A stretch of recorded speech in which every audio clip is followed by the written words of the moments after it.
Good afternoon, grade 5. This is Teacher Anne, your Math 5 teacher.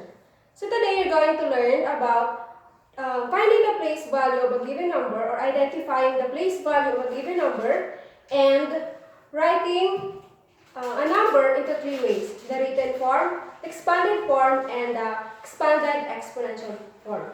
So first thing you're going to learn is how are you going to identify the place value of a given number. For example, the given number is 123,456,785,854. So first, you're going to start from the right. So the base value of the given number here, 4, is ones.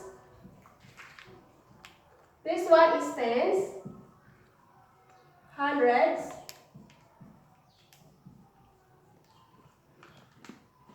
thousands,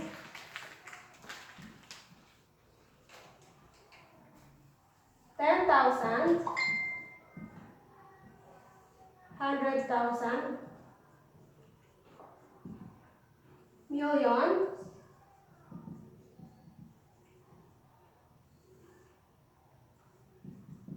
ten millions, 100 millions, billions, 10 billions, 100 billions.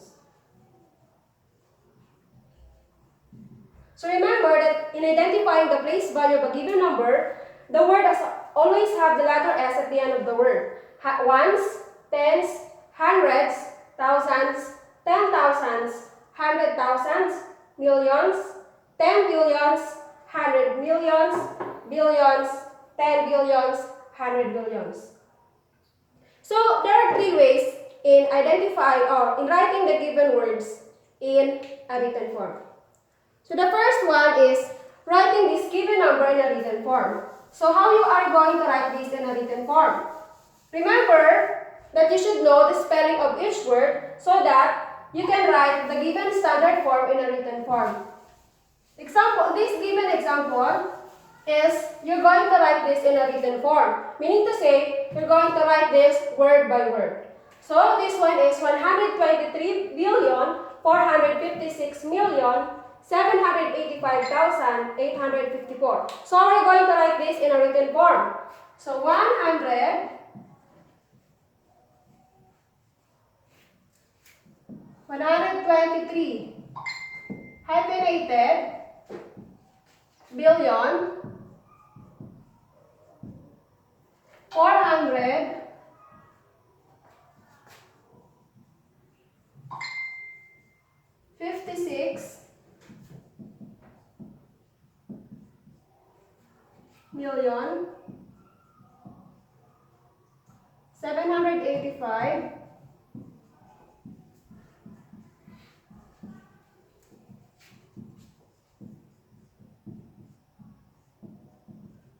thousand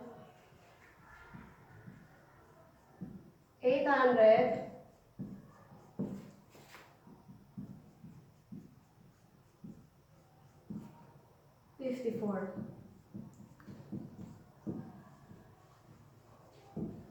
So remember that in writing a number in a written form, you should be familiar with the spelling of each word. And as you can remember, in identifying the place value, we just wrote a while ago billions, millions, thousands, and 10,000s. But in writing the standard form in a written form, you don't need to write S at the end of the word. So you can write this as 123,456,785,854 as is. No S at the end of the word. Because writing an S is only in identifying the place value of the given word. So how are you going to write this standard form on the second way, which is the written or the expanded form? So this one is the written form. How are you going to write this in expanded form? So in writing this number in expanded form, you're just going to write this in a long method or expanded form. So this one is in a 100 billions place. So we're going to write this as 100 billion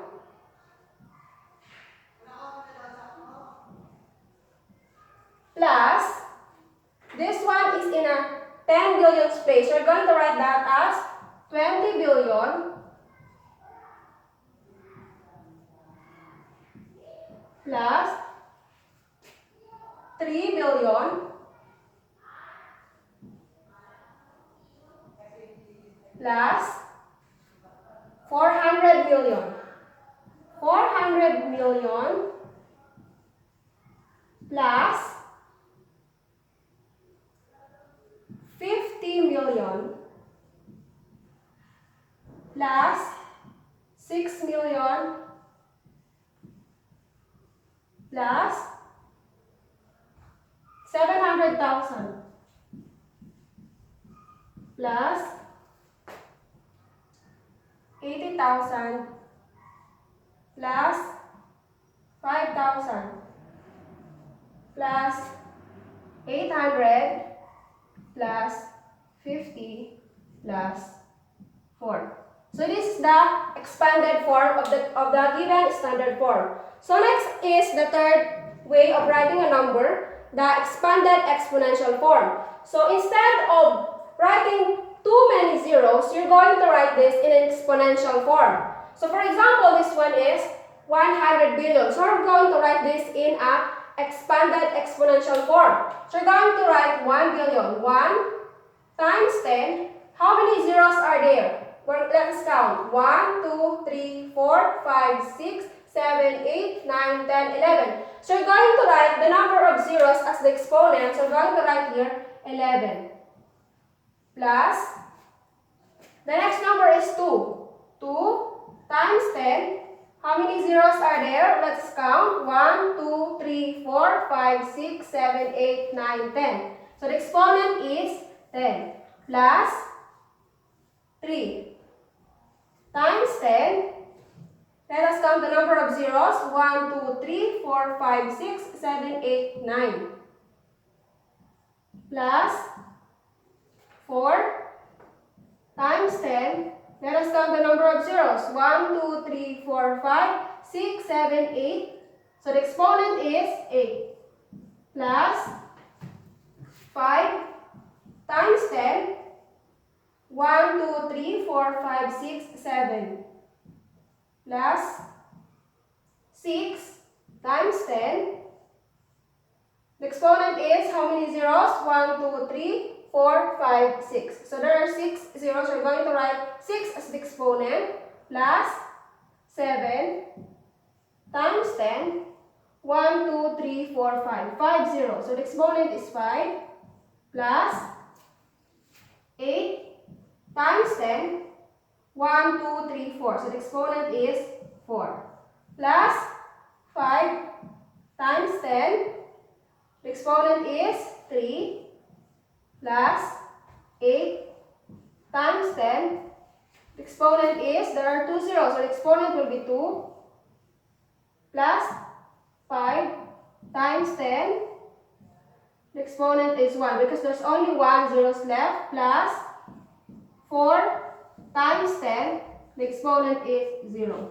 So this is the expanded exponential form, while this one is the expanded form. So how will you differentiate the expanded exponential form to expanded form? So expanded exponential form is much shorter than expanded form because instead of writing too many zeros, you're going to write the number of zeros in exponential form. Times 10, then the number of zeros as the exponent.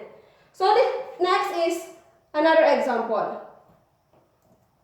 What if there is a given number and you are asked to give the expanded exponential form first instead of expanded form? So the given example is 123 billion 456 million 789,856. So how are you going to write this in expanded exponential form? So you're going to write this one. The first digit is 1 from the 100 billions place. So we're going to write this 1 times 10. How many digits left? From 1, you're going to count to the right. So 1, 2, 3, 4, 5, 6, 7, 8, 9, 10, 11. So the exponent is 11. Plus 2 times 10. The exponent after 2 is you're going to count from the digit 2 to the right. 1, 2, 3, 4, 5, 6, 7, 8, 9, 10. So the exponent is 10 plus the next digit is 3. 3 times 10. The exponent 1, 2, 3, 4, 5, 6, 7, 8, 9. Plus the next digit is 4. So you're going to count the exponent from the digits after 4. So this one, you're going to start from 5 up to the right, or to the ones place. So you're going to write 4 times 10 raised to the power of 1, 2, 3, 4, 5, 6, 7, 8. Plus 5 times 10 raised to the power of 1, 2, 3, 4, 5, 6, 7. Plus 6 times 10 raised to the power of 1, 2, 3, 4, 5, 6. So the exponent is 6 plus 7. The next digit is 7 times 10 raised to the power of 1, 2, 3, 4, 5. So the exponent will be 5 plus 8 times 10. Count from the number of 8. 1, 2, 3, 4. So the exponent is 4. Plus 9 times 10. The exponent is 1, 2, 3. Plus the next digit is 8. So we're going to write here 8 times 10. How many digits after 8? So there are 2. So we're going to write exponent as 2. Plus 5 times 10.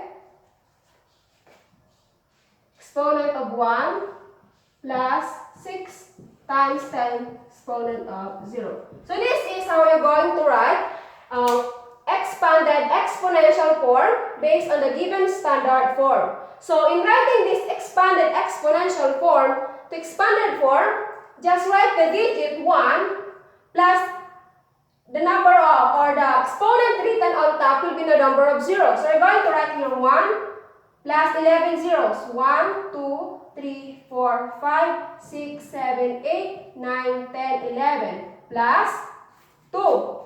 How many exponents are there? There are 10 zeros. 10. So the exponent there are, so you're going to add 10 zeros. 1, 2, 3, 4, 5, 6, 7, 8, 9, 10. Plus 3.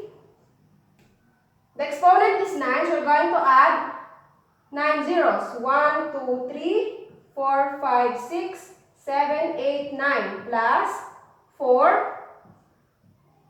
8 zeros, you're going to write 1, 2, 3, 4, 5, 6, 7, 8. Plus 5. The exponent is 7, so we're going to write 7 zeros. 1, 2, 3, 4, 5, 6, 7. Plus 6. There are 6 zeros, so we're going to write 1, 2, 3, 4, 5, 6. Plus 7. 5 is the exponent, so we're going to add 5 zeros. So 1, 2, 3, 4, 5.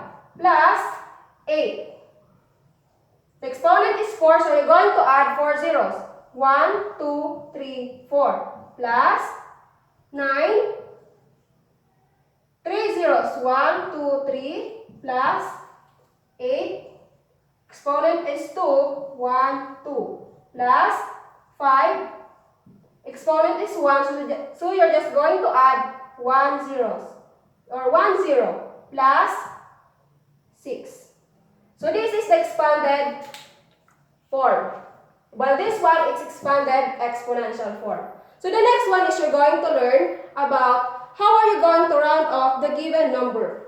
So you just learn how to write number in written form, expanded form, and expanded exponential form. So the next one is rounding off numbers. So how are you going to round off numbers?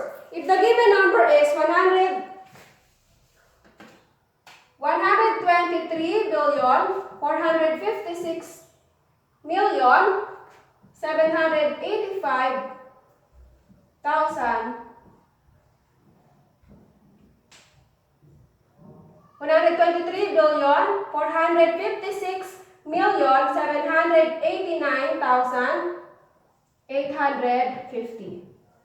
So how are you going to round up in the given number? So remember that if the given digit is on the right of the rounding number is 0 to 5, meaning to say you are going to round up 1. If the digits to the right of the rounding number is 0 to 4, meaning to say the rounding digit will round down or remain as it is. So, for example, the rounding digit is 4. This is the rounding digit. So you're going to look at the digits on its right. So the digit on its right is 5. So meaning to say, you're going to round up because if the digits to the right is 5 to 9, meaning to say you're going to add 1 to the rounding digit. So meaning to say, this rounding digit will round up 1. So this will become 123 billion. Round up 1. So meaning to say you're going to add 1 to the rounding digit. So it will become 5. Then the rest of the digit will become 0. So next, how about if the rounding digit is 2? This one. How about if this is the rounding digit? This 2. So how are you going to round it up? Always remember to look at the right side of the rounding digit. So the number on its right is 3, meaning to say it's below 5. So meaning, what are you going to do? The rounding digit will round down or remain as it is. So meaning to say, you're going to just copy 1, and then since the rounding digit is 2 and the digit on its right is 3, so meaning to say the digit or the rounding digit will remain 2 because the number on its right is below 5. So next is the rest of the number will becomes 0. So meaning to say you round down because the digit is below 5. Another example. What if the rounding digit is this one? What if the rounding digit is this one? So how are we going to round it off? So just copy the numbers or the numbers before the rounding digit. So what are the number before the rounding digits? 123,456,000,007. So look at the number on the right side of the rounding digit. So the number on the right side of the rounding digit is 9. So meaning to say you're going to round up. So the rounding digit is 8, so you're going to add 1. So 8 will become 9. Then the rest of the digit will become 0. So the rounding number of 123,456,789,850 round off to the 10,000 place will become 123,456,790,000. Another example. What if the rounding digit is 9? So this one. What if it is the rounding digit? First thing you're going to do is just copy the digit before the rounding digit. 123,456,708. So, the rounding digit is 9. So you're going to look at the digit on its right. So meaning to say you're going to round up 1. Because the number is 5 and above. So meaning to say you're going to add 1 here. So since it's already 9, so meaning to say 9 plus 1 will become 10. So this will become 0 and 1 will be added on its next number. So this will become 8 or 9. Then the rest of the number will become 0. If you're going to ask me, why did we add 1 here on the 10 thousands place instead of the thousands place because the thousands place is already 9. Then 9 round up 1, meaning to say it will become 10. So 10, then you're going to add the 1 on the other digit or the another number. So this is how you're going to round off number. Always remember that in rounding off number, always look at the right side of the rounding number or the rounding digit. If the number is 0 to 4, meaning to say you're going to round down or remain the digits or the rounding digit. If the number is 4 and above, meaning to say you're going to, if the digit is 5 and above, you're going to round up the rounding digit. So we are going to give you more exercises to answer rounding off numbers and writing the standard form in the written form, expanded and expanded exponential form.